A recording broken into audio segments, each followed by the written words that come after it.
Ma'am, nangangopya po si Scarlett sa akin, no? Apakasinungaling mo, Samantha. May nangangopya pala dito?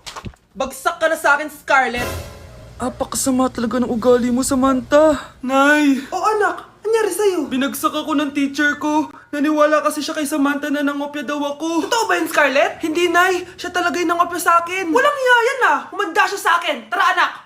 A few moments later. Ma'am, bakit niyo po kami pinatawag dito? Eh kasi ang anak mo, sinungaling. Siya naman talaga yung nangopya kay Scarlett eh. Hindi po totoo yan. Para malaman natin kung sino nagsasabi ng totoo sa inyong dalawa, mag-quiz na lang kayo ulit.